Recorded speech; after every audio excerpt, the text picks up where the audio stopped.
nisi pala na ovim minama, ali si pala na bini više puta. Imamo video padovi na bini. Lepa Brena, padovi na bini. Da li su ti padovi namerno urađeni ili se zaista kliznulo ili... Ajde vidimo taj video pa da prokomentarišemo. Bravo.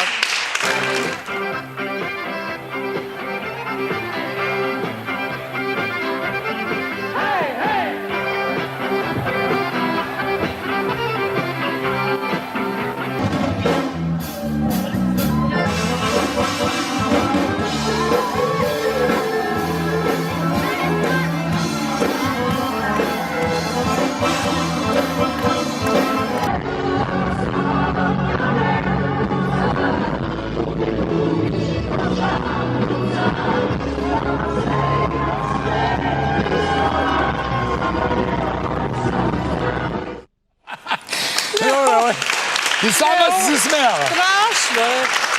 Ali ovo je postao na neki način brend, mislim, ovo si napravila. Ne, ovo, prvo što ste videli, to je bio koncert u Mostaru i to je u to vreme bilo toliko skandalozno što sam se ja penjala Saši Popoviću na ramena, da, i što on mene podizao, da smo mi posle to radili onako iz inata i prosto da bi se smeli, jednostavno čitavom tom lažnom moralu koji je jednostavno na neki način vladao kod nas.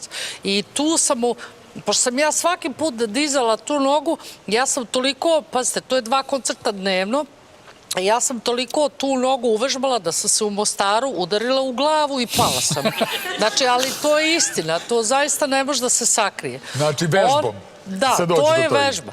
Ovaj drugi snimak koji ste videli, imala sam debele sandale sa nekim tim debelim džonom, a bina na kojoj sam se nalazila bila je od betona i sva je bila iskrckana na neki način i oni su preko toga stavili i tison i vi kada stanete sa jednom takvom platformom, noga vam se samo okrene levo i desno i ja fljas gde ću ja na leđe i digla noge gore, znači katastrofa opšta.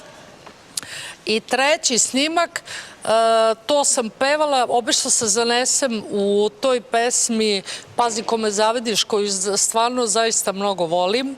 I koja nosi dobru poruku, to Pazi kome zavediš. Ona nosi zaista jednu veoma simboličnu poruku i to sam počela nešto mašem rukama i onda sam toliko mahnula rukom da sam izgubila ravnotežu i pala sam. A mislim, neverovatno to su. Da, ali mislim da nijednom nisu pukle čarape, ali o tome ćemo vrlo brzo, o tom brendu, da.